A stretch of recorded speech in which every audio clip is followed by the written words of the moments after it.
ነዙ የተሰምዕነት በተደጋጋሚ ፈሪሱ እዩ ካብ ዝፈርሱን ጸኒሑ ካልኣይ ወገን ስምዕነት ፈጸመ እንድሕር ዘይትፈልጦ ኮይንካ ስምዕነት ዝባሃል የለን። ሌተናል ጀነራል ታደሰ ወረደን ገለል በማድረግ የትግራይ ክልልን ፕሬዝዳንትነት የተቆጣጠሩት ደብረጽዮን ገብረ ሚካኤል በዛሬው ዕለት ጋዜጣዊ መግለጫ ሰጥተዋል። የእሳቸው ፕሬዝዳንትነት የፕሪቶሪያው ስምምነት መፍረስ ውጤት መሆኑንም አስረድተዋል። አንድ ወገን አፍርሶት ሌላው ወገን የሚያስቀጥለው ስምምነት የለም ሲሉም ተናግረዋል። በመግቢያችን ላይ የተከታተላችሁትም ከዚሁ ጋር የተያያዘውን ነው ይዘነዋል።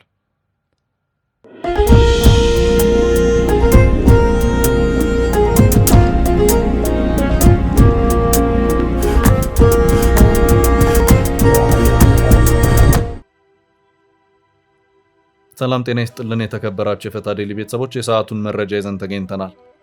እንደተለመደው አንኳር ጉዳዮችን በቅድሚያ በማስታወቅ ወደ ዝርዝሩ እናልፋለን። ሌተናል ጀነራል ታደሰ ወረደን ገለል በማድረግ የትግራይ ክልልን ፕሬዝዳንትነት የተቆጣጠሩት ደብረጽዮን ገብረ ሚካኤል በዛሬው ዕለት ጋዜጣዊ መግለጫ ሰጥተዋል። የእሳቸው ፕሬዝዳንትነት የፕሪቶሪያው ስምምነት መፍረስ ውጤት መሆኑንም አስረድተዋል። አንድ ወገን አፍርሶት ሌላው ወገን የሚያስቀጥለው ስምምነት የለም ሲሉም ተናግረዋል። በርካታ ጉዳዮችን አንስተው ማብራሪያ የሰጡ ሲሆን ጥንቅራችን ካካተታቸው ዕለታዊ መረጃዎች መካከል ነው። ጀነራል ታደሰ ወረደ በእጃቸው ቀርቶ የነበረ የመጨረሻ የስልጣን መሳሪያ በድንገት ተነጥቀዋል። ዝርዝር መረጃውን ይዘነዋል። የህወሓት ሊቀመንበር ደብረጽዮን ገብረ ሚካኤል ስልጣን ከያዙ በኋላ በይፋ ስራ ጀምረዋል። ከሀገር አልፎ በድንገት የጀመሩት ዓለም አቀፍ እንቅስቃሴ ምን ይዟል? ጥንቅራችን ምላሽ አለው። የንጉሱ አጼ ቴዎድሮስ የመጨረሻ ሰዓታትን የሚወክሉ ቅርሶች ከ158 ዓመታት በኋላ ለሀገራቸው በቁ። የንጉሱ ከወርቅ የተሰራ የእጅ አምባር፣ የንጉሱ ደም የነካቸው ጨርቆች ናቸው ከዘመናት ወዲህ ለሀገራቸው የበቁት። በእንግሊዝ የነበረውን የቅርሶቹን አሸኛኘት ጨምሮ በጉዳዩ አጠር ያለ ዘገባ ይዘናል። ኢትዮጵያ በተገኘችበት አንድ በህንድ እየተካሄደ ባለ ስብሰባ ላይ ኢራን ከበድ ባለው ውዝግብ ከተባበሩት አረብ ኤምሬት ጋር ተወዛግባለች። የኢራኑ ጦርነት በዚሁ መድረክ ላይ ከባድ ግለትንና ነውጥን ፈጥሮም እንደነበር ዘገባዎች አመላክተዋል። ኢትዮጵያ በውጭ ጉዳይ ሚኒስትር ጌዲዮን ጢሞቴዎስ መወከሏም ታውቋል። ጥንቅራችን ይዞታል። የዓመቱ ማለትም የ2026 የአሜሪካ መንግስት የጸረ ሽብርና ሽብር መከላከል ስትራቴጂ በሳምንቱ ይፋ ሆኗል። ከሰሞኑ የመከረችው አሜሪካ የኢትዮጵያን ጎረቤቶች ሶማሊያንና ሱዳንን ሽብርተኝነት የሚያሰጋቸው ሀገራት ዝርዝር ተርታ ውስጥ ቀላቅላለች። መረጃውን የምንመለከት ይሆናል። እስከ ጥንቅራችን ፍጻሜ አብራችሁን ቆዩ። የምንለቃቸው ዕለታዊ ትኩስ ዜናዎች እንዲደርሷችሁ ላይክ፣ ሼር፣ ሰብስክራይብ ማድረግ እንዳትረሱ።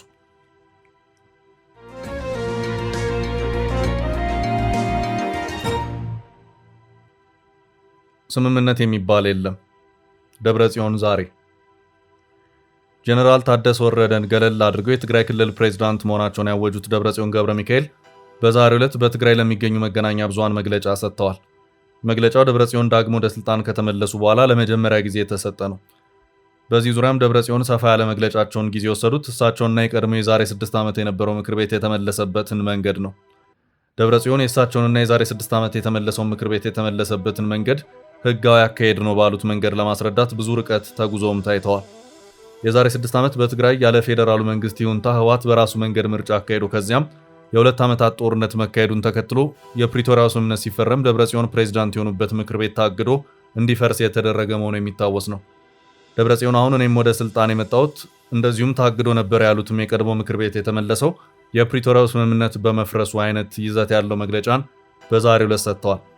የፕሪቶሪያው ስምምነት በፌዴራሉ መንግስትና በህወሓት መካከል የተፈረመ መሆኑን ያመለከቱት ደብረጽዮን ከሁለቱ የስምምነቱ ፈራሚዎች መካከል ስምምነቱን ያፈረሰው ማን ነው በሚለው ዙሪያም ደብረጽዮን የፌዴራሉ መንግስት ላይ ጣታቸውን ቀስረው እኛ አላፈረስንም፣ ስምምነቱን ያፈረሰው የፌዴራሉ መንግስት ነው በማለትም ያስረዱልኛል ያሏቸውን በርካታ ማስረጃዎችንም የዘረዘሩበት ሁኔታ ታይቷል። ስምምነቱን ከተፈራረሙት ወገኖች መካከል አንደኛው ስምምነቱን ካፈረሰው ባጭሩ ስምምነት የሚባል ነገር አይኖርም ማለት ነው ያሉት ደብረጽዮን በዚህ መሰረትም ስምምነት የሚባል ነገር የለም ፈርሷል ሲሉም በዚሁ በዛሬው ጋዜጣዊ መግለጫቸው ሲናገሩ ተደምጠዋል። ምክር ቤታችንን ወደ ነበረበት መመለስ ማለት ያልተሸራረፈ ሙሉ መንግስታችንን መመለስ ማለት ነው። እንደምታውቁት አሁን ወደ ቦታ የተመለሰው ምክር ቤት በፕሪቶሪያው ስምምነት ምክንያት በእግድ ላይ ቆይቶ የነበረ ነው። የፕሪቶሪያውን ስምምነት የፌዴራሉ መንግስት ከዚህ ቀደም አንድ ጊዜ ሳይሆን በተደጋጋሚ አፍርሶታል። ሆኖም በትግራይ በኩል ከዛሬ ነገ ይሻላል በሚል በብዙ ትዕግስት ስንጠብቅ ቆይተናል። ከዚህ ባለፈም በዚህ ስምምነት መሃል ሶስተኛ ወገኖችም ነበሩ። ስለዚህ እነሱም ሊያግዙን ይችላሉ የሚለው እምነት ነበረን ያሉት ደብረጽዮን የፕሪቶሪያው ስምምነት የፈረሰው ከመጀመሪያው ገና በ2015 ነው ካሉ በኋላ ቀጠል አድርገውም በስምምነቱ መሰረት እኛ ከባድ የጦር መሳሪያን ስናስረክብ ከዚሁ ጎን ለጎን ወራሪ ኃይሎች ከትግራይ ግዛቶች ለቀው እንዲወጡም ተባብለን ነበር። እኛም በዚሁ መሰረት ከ2015 ታህሳስና ጥር ወር ጀምሮ ከባድ መሳሪያ ማስረከብ ጀምረን ነበር። ከባድ መሳሪያችንን ብናስረክብም ቦታችን ሳይመለስ ተፈናቃዮችም ወደ ቤታቸው እንዲገቡ ሳይደረግ 3 ዓመታት ተቆጠሩ። ያም ቢሆን ጉዳዩ ትዕግስት ያስፈልገዋል፣ የሰላም ጉዳይ ነው፣ ቀላል አይደለም፣ ግድ የለም ከዛሬ ነገ ይስተካከላል በሚል በትዕግስት ስንጠብቅም ቆይተናል ሲሉ ደብረጽዮን ተናግረዋል። ደብረጽዮን በዛሬው መግለጫቸው በጊዜው ከባድ መሳሪያን አስረክበናል ሊበሉ እንጂ ከዚያ በኋላ የወጡት መረጃዎች የሚያሳዩት ህወሓት በርካታ ከባድ መሳሪያዎችን መሬት ቆፍሮ እንደደበቀም ነው። የፕሪቶሪያው ስምምነት ህወሓት ያለምንም ቅድመ ሁኔታ ታጣቂዎችን በዲዲአር ትጥቅ እንዲያስፈታ እንደዚሁም ሌሎች ተጨማሪ ታጣቂዎችን እንዳይመለምልና ማስታጠቅም እንደሌለበት ቢከለክልም ከዚያ በኋላ በነበሩት ዓመታት ህወሓት ቲዲኤፍ የተባለውን ኃይል የበለጠ ሲያጠናክርም ነበር።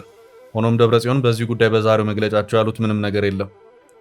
ደብረጽዮን በዛሬው መግለጫቸው የትግራይ ሉዓላዊነትን በተመለከተ የተፈናቀሉ ሰዎችን ወደ ቦታቸው መመለስንም በተመለከተ በ2015 ዓ.ም መፈጸም ሲገባው በ2018 ዓ.ም አልተፈጸመም። የፖለቲካ ጉዳዮችንም በተመለከተ በውይይት ፍቱ ተብሎም ነበር። በእኛ በኩል ባካችሁ እንወያይ በማለት አብዝተን ስንለምን ከርመናል። ነገር ግን የሚሰማን አላገኘንም። በዚህ ጉዳይ አቤት በማለት ከአፍሪካ ህብረት ጀምሮ ከበርካታ ዓለም አቀፍ ተቋማት ተከታታይነት ያላቸውን ደብዳቤዎች ጽፈናል። ግን ያው እንደሚታወቀው ያገኘነው ይህ ነው ሊባል የሚችል ውጤት የለም። መጨረሻ ላይ ይህ ስምምነት ከግለሰቦች ጋር የተደረገ ስምምነት ነው እስከመባልም ደረሰ ካሉ በኋላ አክለውም ሁለት ስምምነትን ከተፈራረሙ ወገኖች መካከል አንደኛው ስምምነቱን ካፈረሰው በአጭሩ ስምምነት የሚባል ነገር አይኖርም ማለት ነው ሲሉም ተናግረዋል። ደብረጽዮን በዛሬው መግለጫቸው በአጭሩ የሰጡት ማብራሪያ እሳቸው ፕሬዝዳንት መሆንና ከፌዴራሉ ህገ መንግስት ድንጋጌ ውጭ የዛሬ 6 ዓመት በተካሄደው የትግራይ ምርጫ የተቋቋመ ምክር ቤት መመለስ የፕሪቶሪያው ስምምነት መፍረስ ውጤት መሆኑን በግልጽ የሚያመላክት ሆኗል። ነዚ የተስምምነት በተደጋጋሚ ፈሪሱ እዩ ካብ ዝፈርሱን ጸኒሑ ካልኣይ ወገን ስምምነት ፈጸመ እንድሕር ዘይትፈልጦ ኮይንካ ስምምነት ዝበሃል የለን።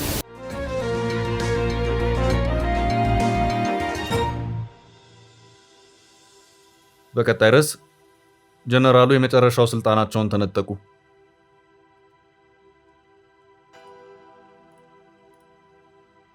በህወሓት ጉባኤ በተሾሙት አዳዲስ አመራሮችና የፌዴራል መንግስቱ የስልጣን ዘመናቸውን ባራዘመላቸው የጊዜያዊ አስተዳደሩ ከፍተኛ ኃላፊዎች መካከል ያለው የስልጣን ፍልሚያ በእነ ደብረጽዮን ገብረ ሚካኤል ቡድን የበላይነት መቋጨቱን ያመለከተ መረጃ በዛሬው ዕለት ይፋ ሆኗል። እስካሁን ድረስ በእነ ጀነራል ታደሰ ወረደ እጅ ቀርቶ የነበረውና ከፍተኛ መነጋገር የነበረው ብቸኛው የክልሉ ፕሬዝዳንት ጽህፈት ቤት ይፋ የፌስቡክ ገጽ አሁን ላይ ሙሉ በሙሉ በደብረጽዮን ገብረ ሚካኤል ቁጥጥር ስር መዋሉ ታውቋል። ደብረጽዮን የክልሉ ፕሬዝዳንት መሆናቸውን ከቀናት በፊት ካወጁ በኋላ በዛሬው ዕለት ለመጀመሪያ ጊዜ በዚሁ ይፋ ገጽ ላይ መልእክት ያስተላለፉ ሲሆን ይህም በክልሉ ላይ ያለውን ስልጣን ሙሉ በሙሉ መቆጣጠራቸውን ያመለከተ ክስተት ሆኗል። በዚህ ምክንያት በጊዜያዊ አስተዳደሩና በጀነራል ታደሰ ወረደ ተይዞ የነበረው የመጨረሻው የስልጣንና ተሰሚነት ይዞታ ሙሉ በሙሉ ከእጃቸው ወጥቷል በሚል ጉዳዩ በሰፊው እያነጋገረ ይገኛል። ይሁን እንጂ ይህ የዲጂታል ምሽግ ቁጥጥር በቀላሉ የተከናወነ ሳይሆን ከጀርባው ከፍተኛ ፖለቲካዊ ውጥረትና ስርዓትን ያስከተለ ድራማ እንደነበረው እየተገለጸ ነው። ይህ ገጽ በደብረጽዮን እጅ ከመውደቁ አስቀድሞ ጀነራሉ በእጃቸው የቀረውን ብቸኛ የስልጣን መሳሪያ ለመንጠቅ ሲባል የቅርብ ረዳታቸው የታሰሩበት ክስተት እንደነበር የሚታወስ ነው። የጊዜው አስተዳደሩ የፕሬስ ሴክሬታሪያት ኃላፊና የመቀሌ ዩኒቨርሲቲ መምህር የሆኑት አቶ ገብሩ ካሳይ በመቀለ ከተማ ከሚገኘው መኖሪያ ቤታቸው ያለ ፍርድ ቤት ትዕዛዝ በጸጥታ ኃይሎች ተወስደው ለሰዓታት ታስረው ቆይተዋል። ይህ ድንገተኛ ስርዓት በክልል ውስጥ ያለውን የስልጣን ሽኩቻ መካረር በግልጽ ያሳየ ሲሆን እኚህ ከፍተኛ የሥራ ኃላፊ ከቆይታ በኋላ ያለምንም ዋስ በነፃ ተለቀዋል። ፖሊስ የጀነራሉን የቅርብ ሰው ለምርመራ በጠየቀበት ወቅት የቀድሞ ምክር ቤት መመለሱን ተከትሎ በፕሬዝዳንት ጽህፈት ቤት ገጽ ላይ የወጣውን የተቃውሞ ጽሑፍ አንተን ያዘጋጀው የሚል ጥርጣሬ አሳድሮ ነበር። በሌላ በኩል ግን እስሩ ጀርባ የማህበራዊ ሚዲያዎችን የቁጥጥር ስልጣን የመቀማት ፍላጎት እንደነበር የፖለቲካ ምንጮች ይጠቅሳሉ። ምክር ቤቱን መልሰናል የሚለው የህወሓት ቡድን የክልሉን ትላልቅ የብዙሃን መገናኛዎች ማለትም ትግራይ ቴሌቪዥንና ድምጽ ወያነን ሙሉ በሙሉ የተቆጣጠረ ሲሆን ለጊዜያዊ ፕሬዝዳንቱ በእጃቸው የቀረው ብቸኛ የመረጃ መልቀቂያ መንገድ ይሄው የፌስቡክ ገጽ ብቻ ነበር። አቶ ገብሩ የታሰሩት የዚሁ የጽህፈት ቤት ገጽ የይለፍ ቃል ወይም ፓስወርድን በሚል እንዲሰጡ ተገደው እንደነበር መረጃዎች ያመለክታሉ። አቶ ገብሩ ፓስወርዱን እንዲያስረክቡ በሚል ተይዘው በእስር ከቆዩና በኋላም መፈታታቸው ከተሰማ በኋላ በዛሬው ዕለት ደብረጽዮን በዚሁ ገጽ ይፋ መግለጫ መስጠታቸው ጉዳዩን አነጋጋሪ አድርጎታል።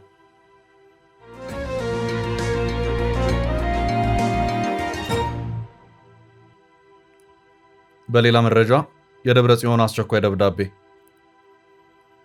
በትግራይ ክልል ስልጣን ላይ የሚገኘውና በደብረጽዮን ገብረ ሚካኤል የሚመራው የህዝባዊ ወያነ ሓርነት ትግራይ ህወሓት አስተዳደር ለሳውዲ አረቢያ ውጭ ጉዳይ ሚኒስትር ልዑል ፈይሰል ቢን ፈርሃን አልሳዑድ ቀጥተኛ የጽሑፍ መልእክት ልኳል። በዚህ በደብረጽዮን ተፈርሞ በወጣው ይፋ ደብዳቤ ላይ እንደተመለከተው በሳውዲ እስር ቤቶችና ማቆያ ቦታዎች የሚገኙት ስደተኞች ወንጀለኞች ሳይሆኑ በጦርነት በሰው ሰራሽ ረሃብና በከፍተኛ የሰብአዊ መብት ጥሰት ምክንያት ለህልውናቸው ሲሉ የተሰደዱ ንጹሃን ዜጎች ናቸው። በመሆኑም በእነዚህ ስደተኞች ላይ ሊወሰድ የታሰበ ማንኛውም አይነት የቅጣት እርምጃ በአስቸኳይ እንዲቆምና የሳውዲ መንግስት ያለውን የምህረት ባህል በመጠቀም ሰብአዊ ይቅርታ እንዲያደርግላቸው ጥሪ ቀርቧል። ይህ የዲፕሎማሲ እንቅስቃሴ በሰብአዊነት ዙሪያ ያተኮረ ቢሆንም በሀገር ውስጥ ፖለቲካ ረገድ ግን አዲስ የህግና የፖለቲካ ውዝግብን ይዞ ብቅ ማለቱ አልቀረም። የቀድሞው ምክር ቤት መልሶ በማደራጀት የትግራይ ክልላዊ መንግስት የፕሬዝዳንት ጽህፈት ቤት በሚል ስም የተላከው ደብዳቤ ከዚህ ቀደም ክልሉ ይጠቀምባቸው ከነበሩት የጊዜያዊ አስተዳደር ከሚሉ ይፋ መግለጫዎች የተለየ ሆኖ ተገኝቷል። ይሁን እንጂ ራሱን የክልሉ ህጋዊ አስተዳደር አድርጎ የሰየመው ይህ የህወሓት መዋቅር አሁን ላይ ከኢትዮጵያ ፌዴራል መንግስት የተሰጠው ይፋ እውቅና የለም። ይህ የፌዴራል እውቅና ለመኖር ደግሞ የክልል መስተዳደሮች በቀጥታ ከውጭ ሀገራት መንግስታት ጋር የሚያደርጉትን ግንኙነትና የደብዳቤ ልውውጥ ህጋዊ አካሄድ እንዲሁም የሀገሪቱን የውጭ ጉዳይ ፖሊሲ ማዕቀፍ የሚፈታተን መሆኑ ይታመናል። ይህ በእንዲህ እንዳለ ጥሪው የፖለቲካ ይዘት ቢኖረውም ጉዳዩ በቀጥታ ከሰብአዊነት ጋር የተያያዘ በመሆኑ ዓለም አቀፍ ትኩረትን እየሳበ ይገኛል። በትግራይ በኩል የወጣው መግለጫ እንዳመለከተው ሊቀለበስ የማይችል ሰብአዊ ጥፋት እንዳይከሰት ለመከላከል ሲባል የሳውዲ መንግስትና ዓለም አቀፉ ማህበረሰብ ተጋላጭ የሆኑ ዜጎችን የመጠበቅ የጋራ የሞራል ግዴታ አለባቸው። የነ ደብረጽዮን አዲስ አስተዳደር ስደተኞቹ ከማንኛውም ጥቃት ተጠብቀው ደህንነቱ በተጠበቀ ሁኔታ ወደ ትግራይ የሚመለሱበትን መንገድ ለማመቻቸት ከዓለም አቀፍ የሰብአዊ ድርጅቶች ጋር በጋራ ለመስራት ዝግጁነቱን ገልጿል።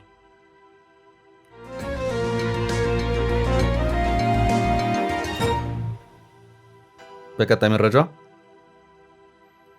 ከመቅደላ የተወሰዱ ቅርሶች ከ158 ዓመታት በኋላ ተመለሱ። በእንግሊዝ ሀገር የነበሩ የኢትዮጵያ ቅርሶች ወደ ኢትዮጵያ ተመለሱ። በዛሬው ዕለት የአፄ ቴዎድሮስ የእጃቸው የወርቅ አምባር፣ የፀጉራቸው ቁንዳላ ማለትም ትንሽ ዘለላና የሸማ ሸሚዝ ቁራጭ ቅርሶች ወደ አገር ቤት መመለሳቸው ተነገረ። ቅርሶቹ በመቅደላ ጦርነት ወቅት ከ158 ዓመታት በፊት የተወሰዱ ሲሆን በመንግስት በኩል በተደረገ ድርድርና ጥረት ወደ ሀገራቸው ሊመለሱ መቻላቸው ተዘግቧል። የኢትዮጵያ ቅርስ ባለስልጣን ዋና ዳይሬክተር ረዳት ፕሮፌሰር አበባው አያሌው በሰጡት መረጃ መንግስት ባደረገው ከፍተኛ የዲፕሎማሲ ጥረትና በተደረገ ስምምነት ቅርሶቹ ወደ ኢትዮጵያ እንዲመለሱ ተደርጓል ብለዋል። ቅርሶቹ እንደ አውሮፓውያን አቆጣጠር በ1868 በመቅደላ ዘመቻ ወቅት በእንግሊዝ ወታደሮች የተወሰዱ ናቸው። በዛሬው ዕለት ቅርሶቹ አዲስ አበባ ቦሌ ዓለም አቀፍ አየር ማረፊያ ሲደርሱ የአቀባበል ስነ ስርዓት ተደርጎላቸዋል። ቅርሶቹ አፄ ቴዎድሮስ በመጨረሻው ሰዓት የለበሷቸው ልብሶች ስለመሆናቸው የተነገረ ሲሆን ጨርቆቹ የንጉሱ የደም ፍንጣቂ ያለባቸው ናቸው። ከነዚህም በተጨማሪ የንጉሱ የእጅ የወርቅ አምባርና የፀጉራቸው ቁንዳላ አብረው ተመልሰዋል። ቅርሶቹ ለኢትዮጵያውያን ተወካዮች በይፋ የተሰጡት በሳምንቱ ማክሰኞ ዕለት ሲሆን በሰሜን ምዕራብ እንግሊዝ ላንካስተር ከተማ የኩምብሪያ ዩኒቨርሲቲ በሚገኝ የቅዱስ ማርቲን ቤተ ክርስቲያን ውስጥ ለዘመናት ተቀምጦ የነበሩ ናቸው። የማረካከቡ ስነ ስርዓትም በዚሁ ቤተ ክርስቲያን ተከናውኗል። በለንደን የሚገኘው የኢትዮጵያ ኤምባሲ የቅርስ ርክክቡን አስመልክቶ ባወጣው መረጃ ቅርሶቹን ያስረከቡት ከ158 ዓመታት በፊት የመቅደላውን ዘመቻ በእንግሊዞች በኩል የመሩት የሰር ሮበርት ናፒየር የልጅ ልጅ መሆናቸውን ገልጿል። በርክክቡ ወቅት የተቀረጸ ቪዲዮ ወጣ ሲሆን በቪዲዮ ላይ ንግግር ያደረጉት ረዳት ፕሮፌሰር አበባው አያሌው የቅርሱ መመለስ ባህልንና ታሪክን የማስመለስ ትልቅ ትርጉም ያለው ተግባር መሆኑን ገልጸዋል። ቅርሶቹ በእንግሊዝ ወታደሮች ከመቅደላ ከተወሰዱ በኋላ ከአንድ ክፍለ ዘመን በላይ ለሚሆን ጊዜ በተለያዩ ሙዚየሞች ሲዘዋወሩ ቆይተዋል። ዋና ዳይሬክተሩ አክለውም ቅርሶቹ የኢትዮጵያን ማንነት፣ ታሪክ፣ ትውስታ እንዲሁም ቅርስ የሚወክሉ ናቸው ብለዋል። የ1868 የመቅደላ ጉዞ በእንግሊዝና በኢትዮጵያ በኩል በጋራ የሚታወስ ስሜታዊነት ያለው ታሪክ ስለመሆኑም ገልጸዋል። አሁን በሁለቱ ሀገራት መካከል ያለውን መተማመንና ትብብር የቅርስ መመለሱ እንደሚያሳይ ዳይሬክተሩ መግለጻቸውን ኤምባሲው አመልክቷል። በቅዱስ ማርቲን ቤተክርስቲያን በሃይማኖታዊ ስነ ስርዓት ቡራኬ ከተሰጠ በኋላ ኢትዮጵያን ወክለው ቅርሶቹን ታዋቂ የታሪክ ባለሙያ የሪቻርድ ፓንክረስት ልጅ ዶክተር አሉላ ፓንክረስት መቀበላቸውን መረጃው አመልክቷል። ዶክተር አሉላ ቅርሱን በማስመለስ ረገድ ሚናቸው የጎላ መሆኑ ሲነገር የኢትዮጵያ ቅርሶችን የማስመለስ ዓላማ ያለው የአቢሲኒያ ቅርሶች ፕሮጀክት አካል መሆናቸውም ተነግሯል።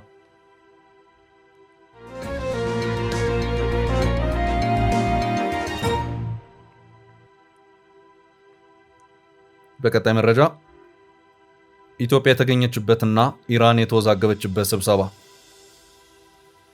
ኢትዮጵያ የተገኘችበትና ኢራን የተወዛገበችበት አንድ ስብሰባ በህንድ ኒው ዴሊ ተከፍቷል።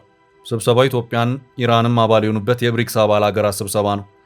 በውጭ ጉዳይ ሚኒስትሮች ደረጃ የሚካሄድ ስብሰባ መሆኑን ሮይተርስ እና ሌሎች ዓለም አቀፍ መገናኛ ብዙሃን ዘግበውታል። በዚህ መሃል በኢራኑ ጦርነት መሳሪያ የተማዘዙት የተባበሩት አረብ ኤምሬትስ እና ኢራን በአንድ መድረክ በመገናኘታቸው ዝግቡ እንደጦፈ የቢቢሲ ዘገባ አመላክቷል። በኢራን አሜሪካና እስራኤል የ39ኙ ቀናት ጦርነት ኢራን የተባበሩት አረብ ኤምሬትን አብዝታ በድሮኖችና ሚሳይሎች ደብድባለች። የተባበሩት አረብ ኤምሬት ኤርፖርቶች፣ የነዳጅ ማውጫዎችና ማጣሪያዎች የኢራን የጥቃት ሰለባዎች ነበሩ። አሁን በቅርብ የወጡ መረጃዎች ደግሞ የተባበሩት አረብ ኤምሬትስን ብትሆን አሜሪካንና እስራኤልን በመታከክ በሚስጥር ኢራንን ስትደበድብ ነበር። ግን ደግሞ ሁለቱም ሀገራት የብሪክስ አባል ሀገራት በመሆናቸው በአሁኑ የህንድ የኒው ዴልሂ መድረክ ላይ በውጭ ጉዳይ ሚኒስትሮቻቸው አማካይነት እንደተገናኙ የቢቢሲ ዘገባ አመላክቷል።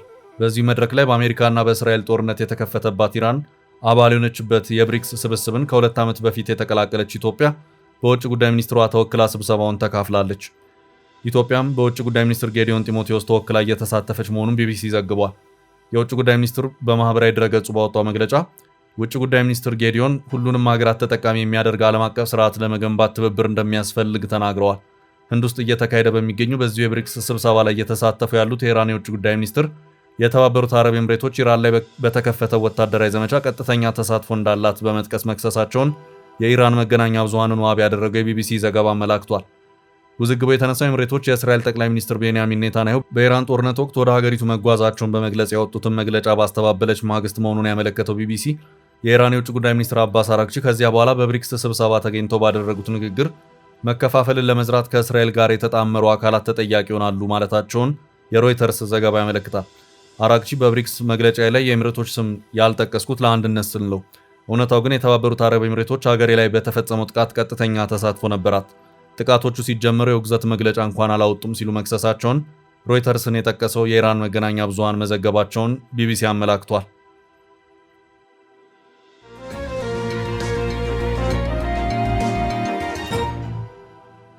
በቀጣይ ርዕስ ትራምፕ የኢትዮጵያን ጎረቤቶች በጥቁር መዝገብ ውስጥ አካተቱ። የዓመቱ ማለትም የ2026 የአሜሪካ መንግስት የጸረ ሽብርና ሽብር መከላከል ስትራቴጂ በሳምንቱ ይፋ ሆኗል። ከሰሞኑ በደህንነትና በጸጥታ ጉዳይ ከኢትዮጵያ ጋር ስላላት ትብብር የመከረችው አሜሪካ የኢትዮጵያን ጎረቤቶች ሶማሊያንና ሱዳንን ሽብርተኝነት የሚያሰጋቸው ሀገራት ዝርዝር ተርታ ቀላቅላለች። በፕሬስ መግለጫ መልክ የወጣ የስትራቴጂክ ሰነዱ በምዕራብ አፍሪካ ሀገራት በተለይም በሳህል አካባቢ እንዲሁም በሌክ ቻድ በመካከለኛው ምስራቅ ተሸንፎ የሸሸው የእስላሚክ ስቴት አይኤስአይኤስ የሽብር ቡድን እየተስፋፋ መሆኑን ገልጿል።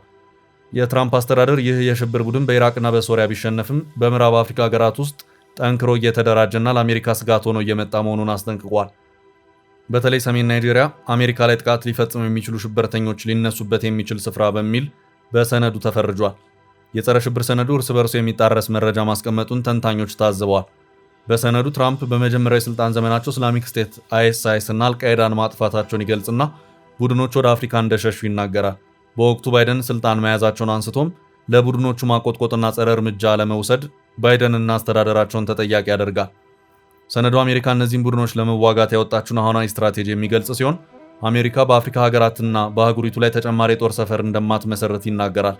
ከዚህ ይልቅ ቡድኖቹን የመዋጋቱን ዘመቻ ለአፍሪካ ሀገራት የሚተው መሆኑን ገልጾ አሜሪካ በተመጠነ መልኩ የጦር ትብብር እንደምታደርግ ያብራራል። አሜሪካ የጦር ሰፈር ባትመሰርትም ለጸረ ሽብር ዘመቻ ድጋፍ የሚሆኑ አነስተኛ ወታደራዊ ቡድኖችንና ባለሙያዎችን ግን እንደምታሰማራ አቅጣጫ አስቀምጧል።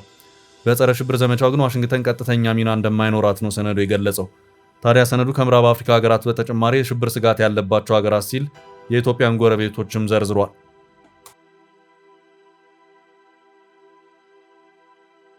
ውድ ቤተሰቦቻችን ለዛሬ ያዝንላችሁን ርዕሰ ጉዳዮች እዚህ ላይ ቋጨን።